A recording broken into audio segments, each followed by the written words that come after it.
Hello, everyone, and welcome back. Yes, I'm back, and my name is Arados12. So, what we're going to be talking about today is the maps. And you guessed it, the Nexus update is finally over. However, there's a second one coming.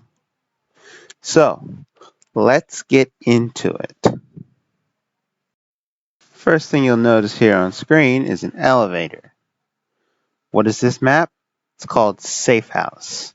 Now, Safehouse is supposed to be a map in which you would, let's just say, fight on as either the blocks or as literal block scenes. It really depends on what I feel like in terms of how we're going to put the teams in, but for the most part, there will be fully destructible bridge and a fully destructible, well, actually not fully destructible, more like partially destructible elevator. And also the building which the bridge connects the ground to. So, with that being said, let's continue on, shall we? Next up should be the buildings themselves. Now, as you can see here, there's a bridge that connects the building to the ground. And in that building has the same material. Now, for the buildings, we don't use what they used to be anymore. It's true. In fact, we use glass, concrete, and metal for the buildings. That way, everything works. And the roof. The roof is also destructible, by the way. So keep that in mind. Anyways, let's move on to the scripting.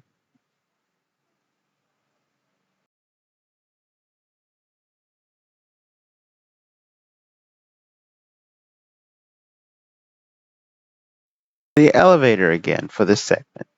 So for scripting, we're going to have to do something called descripting, which is basically when I take the map and I take out any scripts that are in the map. That way, we can add in new things, well, not really scripts, but more like things that'll help the main script determine what to do with it. For example, an elevator will use an interaction where you can go in, there's going to be twofold. If you're the occupant of it or if you're inside it, then you'll be able to do things like go up or down, of course. Another thing you'll see is the usage of tags. Tags will actually help with this kind of thing, you know, such as a swivel chair. Swivel chairs, which are actually in this map, by the way, because it's an underground desk, will be able to use this kind of mechanic where you can move around in it like as if it's a regular swivel chair. Kind of cool, don't you think? Anyways, let's move on. As you can see here, we have something called the Easter egg hunt. The map from 2013 Easter egg hunt specifically is one of my friend's favorites, but it's also a good map for the game considering, as you can see on screen, the size. The size is pretty big, like 2048 by 2048 studs almost, or close to it. And the thing about this map is that I don't want to steal it. No, I'm not stealing it. I'm going to be remastering it. In other words, it's going to be some changes before it goes into the game. And trust me, there will be changes. So, even at runtime, you'll see these changes. So, let's talk about the story time. Well, actually, there is no story just yet. So, let's actually do story time now that I think about it. So, this map is going to be called Hunter's Valley. And there's a reason for it. It was part of the Easter egg hunt of 2013, but it's also a valley. If you can look very closely, if the parts were to connect regarding the base plate and the rest of the map, it would form a valley. So, there you have it. Now in the lore, a few things will change in this version because of some differences. We'll get into that in a moment. As you can see, we are actually revamping the pine trees. But you can also see in the background that it's still not finished yet. That's because all the trees have to be replaced, and this is going to be a tedious process. Trust me. You can also see that the grass is quite dark compared to the last time. That's because we're going for a more gritty tone on this map. Believe me, it's supposed to be very gritty when it comes to Hunter's Valley. So, yeah. Anyways, let's move on. On your screen here, you should see some redwood trees. These redwood trees are here for a reason, because according to the lore, this is only a gift. And I'm dead serious. It's a gift from the people of Emerald Forest to the people of Hunter's Valley. You know, politics of the Robloxians in this game is quite complicated. So we'll just leave it at that. But anyways, the big tree that we had is now no longer a thing because it's not just tedious to maintain, it also doesn't make sense. So, there you have it. Let's move on. So, here on screen, we have Waterfall, or what's part of it. So the waterfall is supposed to have not just 3 layers of terrain water, I kid you not, terrain water, but also a working particle-based waterfall. Makes sense, right? But there's also going to be water on the bottom. In this case, I consider that a pretty good option when it comes to making sure the water is properly, well, rendered, I should say. Anyways, we know what the deal is about that, so let's move on. If you notice here, there are some buildings. The buildings, well, you can't go inside them. Let me know in the comments if you guys want to see them being enterable or not. Anyways, these buildings will stay same, but the one that's under construction will change just a slight bit so that you can see the more detailed part of it and also destroy it if you want to.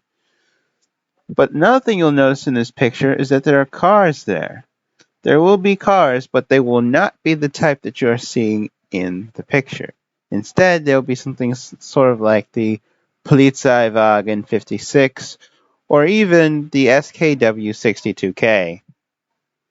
There'll be military vehicles or maybe what could be classified as civilian vehicles. Who knows? Anyways, that's all we know about that. Let's move on. Now, here in this photo, there is something called lava, or what's supposed to be lava, and the smoke billowing out of it. Now, the fumes are going to be a little different, and they're going to be more of a reddish color. And also the lava will be terrain-based. No, seriously, it'll be terrain.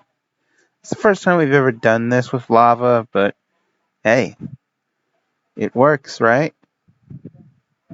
Anyways, let's move on. Back to the video we had previously, or picture we had previously. If you can see it closely, there are some roads in that city for Hunter's Valley. So what we're going to do with these roads is we're going to add some lines to them, yellow lines, so that it feels more detailed and, you know, more lively when it comes to what it is. That's all she wrote. Let's move on to the houses. So the houses will be very different from each other in the sense that, in terms of textures and materials, and maybe a little bit of particles too. However, what won't change is their looks in terms of the overall shape of the house and the spam. I figured, why not make it a power up where you can literally get some stamina back that you missed out on or used up very quickly instead of waiting 12 seconds for it to recuperate. That would be pretty awesome. Let's move on. Now we're on to the next map. And as you can see here, yes, I have begun working on this map. You guessed it, the Builderman's Vacation Resort map. This could be a very unique map for what it is because of the shape and the fact that it's a different type of map that feels like a modern urban place, like one of those buildings that you would see in Battlefield 4, but different. The reason I went with this map is so that it would be a lot better to work with, and when modernized, it would look a lot cooler to destroy, of course. Now, if we're going to be frank here,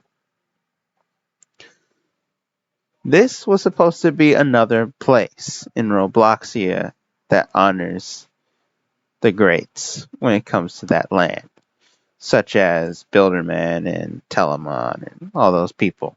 In fact, one of the parts in the Crossroads map or places is called Fort Telemon. If you spawn in the west or east wing of Fort Telemon, it will tell you that's Fort Telemon. Now, the entrance is a little different here. I won't be able to show you anything else because of the fact that we are working with with this image only, and I'm going to keep this frank and short. But the entrance is going to be very different when it comes out. Of course, obviously, there's going to be different props being used and things like that. But one thing that's different is that you will note is the sign. The sign back in the day had to be using fonts in a different way. Because remember, this was 2008. I remember it was 2008 because I used to play Roblox back then when it was first coming out and it was an infant game. Now, yeah, Roblox games are games too, but this was a game or platform that was an infant in terms of its age. And this was a very early map. So I'm thinking, well, the entrance or the sign is kind of antiquated now. Because back then they did not have surface GUIs in 2008. They had GUIs, but the GUIs were very different from what they are now. Which is why they had to go with the parts and then they had to make a script that actually deals with the message in a way that makes it work. Nowadays, you don't have to do that anymore. You have fonts, you have everything you need to create this or recreate this. So, we're good. Now, the sound is going to sound different in this one. There's going to be hallways and many different areas in which will sound different from each other, obviously, but in a way that makes it feel like you're inside Builderman's resort, which is the truth. And yeah, that's it. Let's move on. In conclusion, there will be 3 maps overall that are major for this Nexus update, or second Nexus update, should I say, that will be included. The first one on your screen here is Safehouse. And like I said before, Safehouse is going to bring some new things into the gameplay. Then you have Hunter's Valley, which not just brings new things like the previous map, but it also allows you to see what could have been the other side of the 2013 Egg Hunt map that doesn't involve eggs, of course, which is why it's just called Hunter's Valley. And then you have Builderman's Resort, which is supposed to be a fresh take and a modern take on an old classic when it comes to maps, made in the past. Overall, I think this is a good idea, and that this lineup should be quite exciting. I'm sure excited. What about you? Tell me in the comments below. That's all. My name is Arados12, and as always, cheers.